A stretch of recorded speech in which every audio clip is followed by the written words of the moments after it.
student, good afternoon. Today we will going to discuss next application of Ampere circular law is a solenoid. कि आपके पास जो solenoid है वो क्या होता है। तो एक सोलेनोइड है वो क्या होता है कि एक इंसुलेटिंग लॉन्ग वायर है जो कि आपके पास किसकी फॉर्म में होती है, एक हेलिक्स की फॉर्म में होती है, जिसकी लेंथ है वो वेरी लार्ज होती है as compare to its radius. उसकी रेडियस के कंपैरिजन में लेंथ है वो काफी लार्ज होती है, उसको हम क्या कहते हैं, सोलेनोइड कहते हैं। तो ये एक करंट कैरिंग लूप की तरह ही है और करंट कैरिंग लूप की हेल्प से मैग्नेटिक फील्ड प्रोड्यूस होता है। तो सोलेनोइड है वो एक बार मैग्नेट की तरह ही बिहेव करता है। ये हम नेक्स्ट जो आपके पास चैप्टर आएगा, चैप्टर नंबर 3, उसमें हम डिस्कस करेंगे कि solenoid behave as a bar magnet, कि जितनी बार मैग्नेट के द्वारा मैग्नेटिक फील्ड की वैल्यू आती है उतनी ही हमारे पास सोलेनोइड के द्वारा आती है। तो जो सोलेनोइड है उसके द्वारा मैग्नेटिक फील्ड की वैल्यू कितनी आती है ये अभी हम डिस्कस करेंगे। तो सोलेनोइड आपके पास क्या होता है, a solenoid consisting of an insulating long wire closely bound in form of a helix, जो कि क्लोजली बाउंड होती है किसकी फॉर्म में, के हेलिक्स की फॉर्म में। जैसे कि मान लीजिए आपके पास कोई भी मेटेलिक मटेरियल है, उसके ऊपर इस तरह से वायर की, इंसुलेटिंग लॉन्ग वायर की वाउंडिंग कर दी, और जैसे कि एक एंड को, जैसे सपोज करो एक एंड को इधर कनेक्ट कर दिया बैटरी से, या जैसे जहां पर भी हम कनेक्ट कर रहे हैं कि, तो ये आपके पास सोलेनोइड है, उसका मैग्नेटिक फील्ड इंडक्शन मीन्स एक बार मैग्नेट की तरह बिहेव करती है कि सोलेनोइड एक करंट कैरिंग कंडक्टर हो गया, और करंट कैरिंग कंडक्टर है वो मैग्नेटिक फील्ड है वो प्रोड्यूस करता है। तो सोलेनोइड के बारे में आपने थोड़ा सा 10th क्लास में भी पढ़ा था, लेकिन अब वहां पर बस ओनली ये देखा था कि सोलेनोइड एक मैग्नेट की तरह बिहेव करती है, लेकिन उसकी वैल्यू कितनी होती है मैग्नेटिक फील्ड की ये अभी हम डिस्कस करेंगे। तो देखो सोलेनोइड के बारे में, तो solenoid consisting of insulating long wire closely bound in form of helix, जो इस तरह की शेप बन जाती है तो उसको हम क्या कहते हैं, हेलिक्स कहते हैं। जैसे कि मान लीजिए अब ये वायर ले लिया हमने ना, तो जैसे कि बैटरी के साथ कनेक्ट किया तो देखो करंट है वो एंटर कर रहा है, और करंट है वो क्या कर रहा है, देखो ऐसे ऐसे इस लूप के अंदर से करंट है वो एंटर किया, करंट आउटसाइड आ गया, ये इनसाइड पोजीशन होगी, इस तरह से ये हमारे पास क्या होगी, आउटसाइड पोजीशन हो गई है ना। तो इसको हम कैसे रिप्रेजेंट कर दे, ये आपको दिख रहा है ना, ये ऊपर आउटसाइड और नीचे क्या कर दिया, इनसाइड। और जैसे कि हमने बताया था ना आपको रिप्रेजेंटेशन कि डॉट की हेल्प से हम किसको रिप्रेजेंट कर देते हैं, आउटसाइड को, और क्रॉस की हेल्प से रिप्रेजेंट कर देते हैं इनसाइड को। तो जैसे कि हमने देखो ऐसे कर लिया कि ये हमारे पास डॉट से रिप्रेजेंट कर दिया, इट मीन्स ये तो आपके पास क्या कर रहा है, अंदर एंटर कर रहा है, ऐसे ये डॉट से कर दिया। और दूसरी आपके पास पोजीशन क्या थी भाई, इस तरह से क्रॉस की वाली पोजीशन है, मीन्स डॉट तो आउटसाइड और क्रॉस हमारे पास क्या है, इनसाइड। जैसे अभी आपने लूप देखी थी, ऐसे लूप देखी थी, तो ये इनसाइड ये आउटसाइड, तो ये आउटसाइड को डॉट से रिप्रेजेंट कर दिया और ये इनसाइड को क्रॉस से रिप्रेजेंट कर दिया।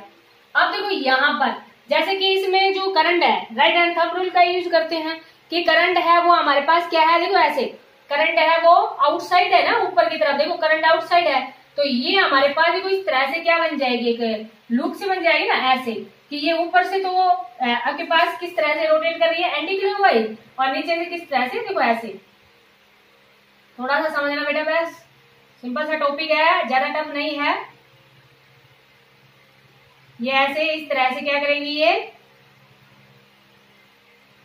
ऐसे बन गया, देखो ये ऐसे हमारे पास अंदर नीचे क्या है, क्रॉस, थोड़े बनाने पड़ेंगे इसलिए कम लेंगे।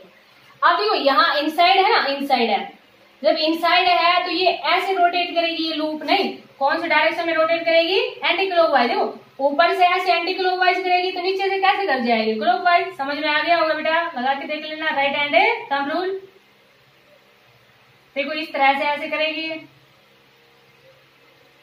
ये डायरेक्शन हो गई। तो देखो यहाँ पर हमारे पास क्या हुआ कि मैग्नेटिक फील्ड निकाल लिया ना हमने, कि करंट इस तरह से है तो मैग्नेटिक फील्ड लाइंस ऐसी हो जाएंगी, करंट इनसाइड है तो मैग्नेटिक फील्ड लाइंस है वो इस तरह से हो गई, तो ये आपके पास क्या हो गया, मैग्नेटिक। मीन्स इसको ही हम देखो ऐसे रिप्रेजेंट कर देंगे ना, कि जैसे जैसे हम इसके बीच में जाते हैं तो वायर है वो हमारे पास किस तरह की आ जाती है, देखो ऐसे आ गई है, ये इस तरह से हो ना, कि ऊपर से तो ऐसे रोटेट कर रही है, नीचे से ऐसे रोटेट कर रही है, और ये वाली हमारे पास क्या है, ऊपर से एंटी क्लॉकवाइज है और नीचे से हमारे पास ये देखो ये इस तरह से ऊपर से तो इस तरफ से थी, नीचे से ऐसे जाएगी, ये ऊपर से इस तरफ है, नीचे से ऐसे ही जाएगी। तो इसको हमने ऐसे रिप्रेजेंट कर लेते हैं, देखो इसी को हम ऐसे रिप्रेजेंट कर लेते हैं कि ये हमारे पास एक लूप बन गई ना, ऐसे देखो ये इस तरह से ऐसे क्या बनती जाएंगी, हमारे पास लूप बनती जाएंगी। और जितनी ज्यादा दूर जाते जाएंगे उतनी ही वैल्यू है वो हमारे पास ऐसे कम होती जाएगी। देखो ये इस तरह से ऐसे ऐसे जा रही है ना। और जैसे ही हम सेंटर में आते हैं तो हमारे पास कैसे हो जाती है, स्ट्रेट हो जाती है, क्योंकि ये क्या बन रही है हमारे पास, करंट कैरी में लूप बन रही है। तो ये जो अभी डायग्राम बनाया था इसको हम ऐसे भी रिप्रेजेंट कर देंगे ना। देखो इस तरह से ऐसे ये लूप बन गई हमारे पास, ये ऐसे ऐसे और ये इस तरह से देखो इस तरह से देखो ऐसे बन गई है। मीन्स ये हमारे पास डायरेक्शन है वो इस तरह से हो गई ना, ऐसे ये ऐसे चली जाएगी। समझ में आ गया होगा। मीन्स अभी हमने क्या देखा था कि ऊपर से तो हमारे पास कौन सी डायरेक्शन थी, एंटी क्लॉकवाइज डायरेक्शन थी, और नीचे वाली हमारे पास कौन सी थी, क्लॉकवाइज डायरेक्शन। किसका यूज करके किया हमने, ये राइट हैंड थंब रूल का। Right hand thumb rule again देख लो बेटा। जब आपके पास आउटसाइड है, करंट ऊपर की तरफ जा रहा है, तो ये देखो एंटी क्लॉकवाइज हो गया। जब इनसाइड जा रहा है तो कौन सी डायरेक्शन हो गई, क्लॉकवाइज। तो जैसे कि जस्ट इस तरह से हमारे पास मैग्नेटिक फील्ड लाइन से बन जाएंगी कि जैसे जैसे हम सेंटर पे आएंगे तो ये हमारे पास किस तरह की डायरेक्शन हो जाएगी, इसकी स्ट्रेट हो जाएगी। और जैसे जैसे हम सेंटर से आगे जाते जाएंगे तो किस तरह की बन जाएगी, एक लूप की तरह बन जाएगी। अब इसके द्वारा हम मैग्नेटिक फील्ड इंडक्शन की वैल्यू निकालेंगे।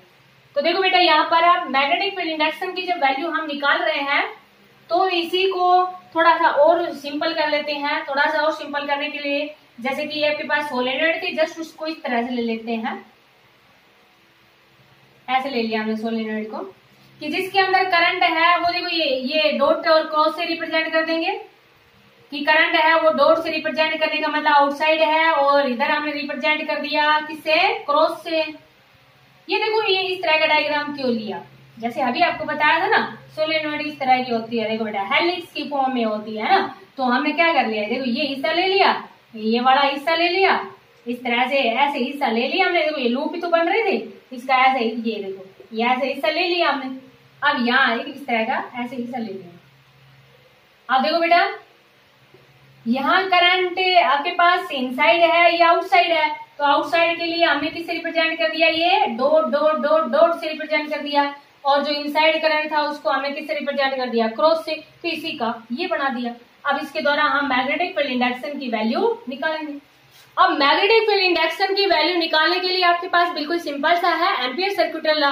और एम्पियर सर्कुलर लॉ की हेल्प से आपको एक एम्पीडेंस लूप लेनी पड़ेगी अगर एम्पियर सर्कुलर लॉ लगा रहे हैं आप। तो एम्पियर सर्कुलर लॉ आपके पास क्या कहता है कि जो magnet line integral of magnetic field induction है और द क्लोज पाथ वो इक्वल होता है mu naught time the total current inside the loop. तो यहाँ पर आपके पास देखो एक एम्पीरियन लूप लेंगे तो ये तो आपके पास कितनी भी बड़ी हो सकती है ना। तो एक एम्पीरियन लूप ले लेंगे जैसे कि एक हमने लूप है इस तरह से कंसीडर कर ली PQRS। एक एम्पीरियन लूप ले ली जिसकी लेंथ है वो हमारे पास कितनी है L, और इसको हमने ऐसे ट्रेस कर दिया। ये डायरेक्शन ऑफ करंट मत समझना बेटा, ये हमने क्या किया है, ट्रेसिंग ऑफ द लूप किया है। P से Q, Q से R, R से S और S से P, इस तरह से हमने ट्रेसिंग ऑफ ए लूप कर दी। अब ये जो टोटल मैग्नेटिक फील्ड है ना B डॉट DL, इसको हम क्या लिख देंगे, P से Q B dot DL plus Q से R B dot DL plus R से S B dot DL plus R से S और S से P, और इसको हमने क्या लिख दिया B डॉट DL। समझ में आ गया होगा बेटा। क्लोज को 4 हिस्सों में डिवाइड कर दिया, एक इस तरह से लूप कंसीडर कर ली, ट्रेसिंग ऑफ द लूप है, डायरेक्शन ऑफ करंट नहीं है, ऐसे हमने इस लूप को ट्रेस कर रखा है। तो ये हमारे पास P से Q हो गया, Q से R, R से S और S से P। समझ में आ गया होगा। अब यहाँ पर देखो बेटा कि इसको हम यहां से रख कर देखते हैं। देखो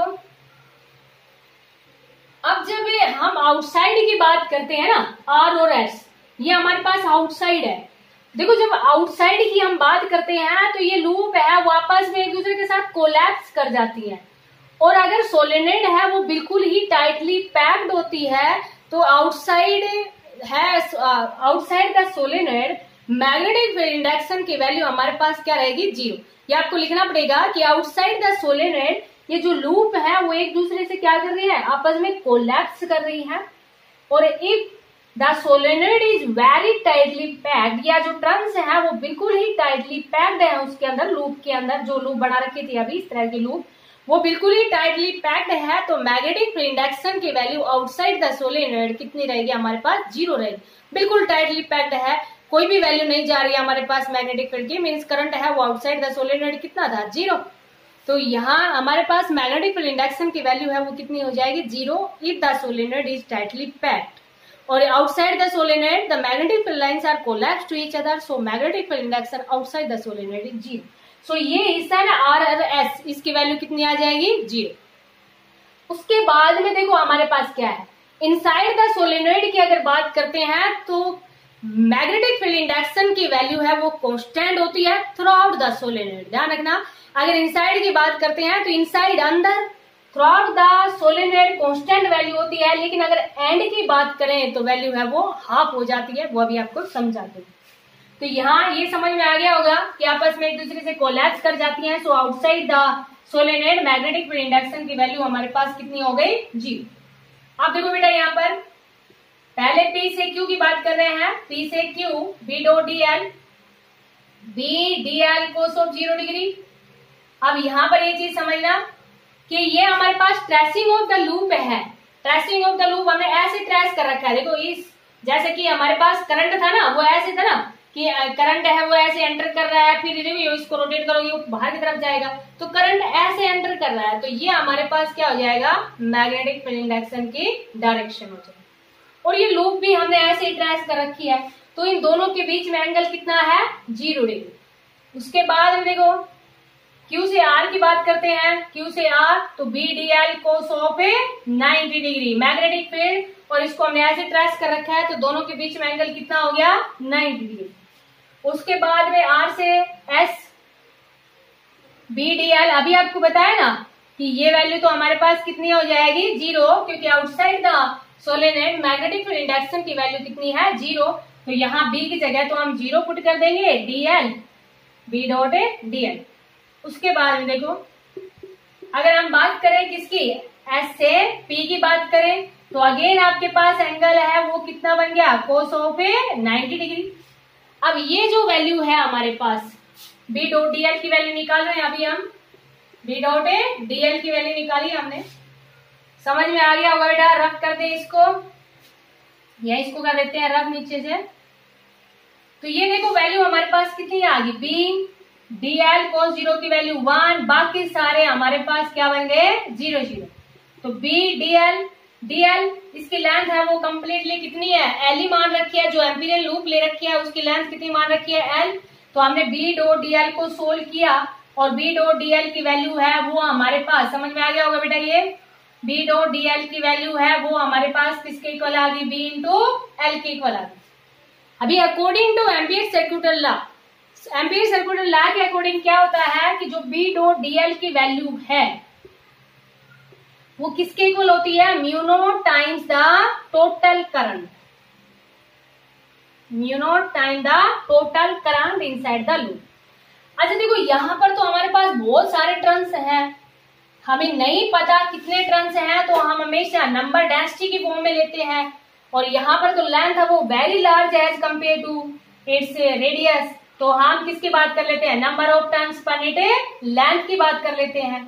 मीन्स कितने, जब हम मान लेंगे कि let there are of n turns, जब हम n टर्न्स की बात कर रहे हैं तो करंट हमारे पास कितना आ जाएगा, NI आएगा, और इस कैपिटल N की जगह हम कितना पुट कर देंगे, N इंटू L पुट कर देंगे। तो ये वैल्यू अभी हमने सोल्व की, इसके इक्वल आई थी हमारे पास, B L के इक्वल आई म्यू नॉट, और इस कैपिटल N की जगह हम कितना पुट कर देंगे, N into L into I। ये B से B L से L कैंसिल हो गया।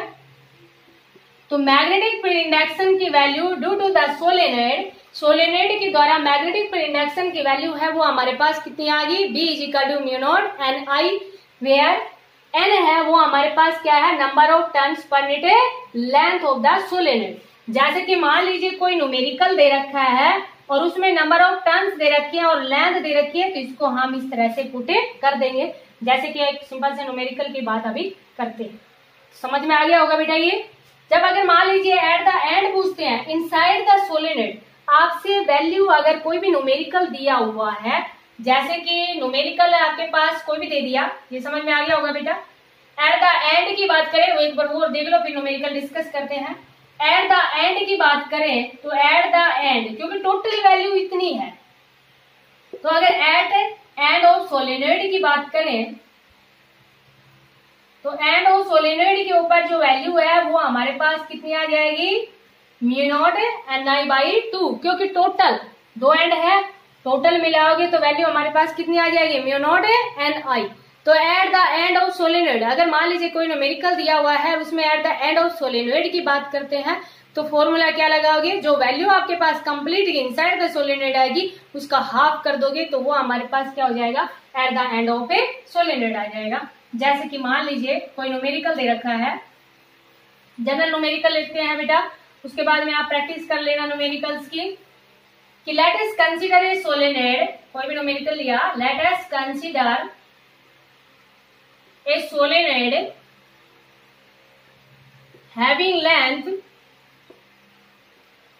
उसमें ले लो 50 सेंटीमीटर ले लिया, एंड ट्रांसिव एजे 100 टर्न ले लो,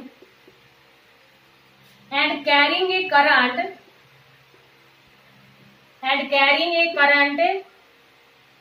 ऑफ 2 एम्पियर ले लो, सिंपल सा लेते हैं। देन फाइंड, आपसे ये कह दे कि magnetic field outside the solenoid, magnetic field है वो कहां दे दिया, आउटसाइड द सोलेनोइड दे दिया।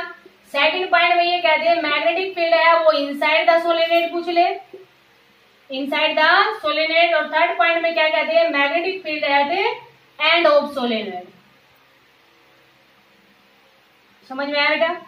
इस तरह से आपके पास कोई भी न्यूमेरिकल दे दिया, तो यहाँ पर देखो लेंथ ऑफ द सोलेनोइड हमारे पास क्या है, 50 सेंटीमीटर है, इसको मीटर में कन्वर्ट कर लोगे 50/100, तो ये वैल्यू हमारे पास कितनी आ जाएगी, 0.5 आ जाएगी।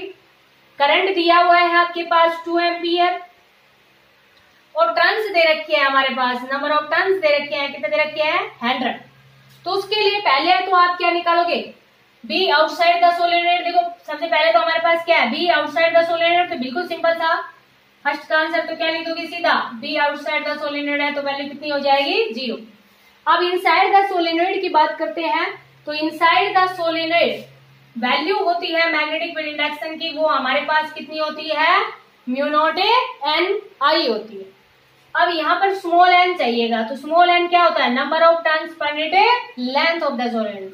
टर्न्स कितने हैं, 100, length of the solenoid 50 centimetre दी हुई थी, तो ये हमारे पास कितनी आ गई, 0.5।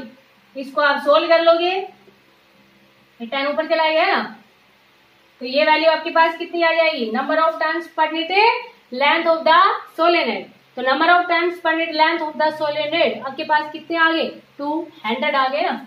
अब देखो यहाँ पर वैल्यू लगा दोगे, करंट आपके पास कितना है, 2 एम्पियर, तो V = म्यू नॉट। अच्छा, म्यू नॉट अपॉन 4 की वैल्यू है वो आपके पास कितनी होती है, 10⁻⁷ होती है, तो म्यू नॉट = कितना आ जाएगा, 4 × 10⁻⁷। और नंबर ऑफ टर्न्स अभी कितना है, 100 अपॉन, यहाँ पर सोल्व करना चाहो तो डायरेक्ट यहाँ कर देना, और करंट कितना है आपके पास है 2 एम्पियर। तो देखो यहाँ पर इस पे एक पॉइंट को हटाया, समझ में आ गया होगा, ऊपर एक पॉइंट को हटाओगे 1000, इसको आप सोल्व कर लेना, पाई की वैल्यू लगाना चाहो तो पाई की वैल्यू लगा देना, देखो इस पॉइंट को हटा देना, 5 आ गया, 200, इसको 2 से मल्टीप्लाई कर देना और इसको सोल्व कर देना, 2 × 2 = 4 और 4 × 4 = 16, पाई की वैल्यू आप लगा देना यहाँ पर, मल्टीप्लाई 10⁻⁷ है ना, और ये 10⁻2 था, तो आपके पास कितना जाए, 10⁻⁵। मैग्नेटिक फील्ड की यूनिट क्या होती है, टेस्ला, क्योंकि हमने यहाँ सेंटीमीटर को किस में कन्वर्ट कर लिया, मीटर में कन्वर्ट कर लिया। तो ये हमारे पास क्या है, magnetic field inside the solenoid था या इंटीरियर ऑफ सोलेनोइड है। अगर जब एट द एंड की बात की जाए, एट एंड ऑफ सोलेनोइड की बात करते हैं, एंड ऑफ ए सोलेनोइड। तो एंड ऑफ सोलेनोइड पे मैग्नेटिक फील्ड इंडक्शन की वैल्यू जो भी आई है ना, इसका हाफ कर देना। मीन्स ये जो वैल्यू आई है हमारे पास 16 पाई मल्टीप्लाई 10 की पावर -5, इसका हाफ कर देना। 8 पाई इंटू 10 की पावर -5 है टेस्ला। तो ये हमारे पास क्या आ जाएगी, magnetic field induction due to solenoid. अब सोलेनोइड है वो आपके पास कहां पर पॉइंट पूछा जाता है, इनसाइड द सोलेनोइड की बात करते हैं, या आउटसाइड द सोलेनोइड की बात करते हैं, या एंड ऑफ ए सोलेनोइड की बात करते हैं। तो आप इनसे रिलेटेड न्यूमेरिकल है उनकी प्रैक्टिस करना और टॉपिक को अच्छे से समझना। Thank you.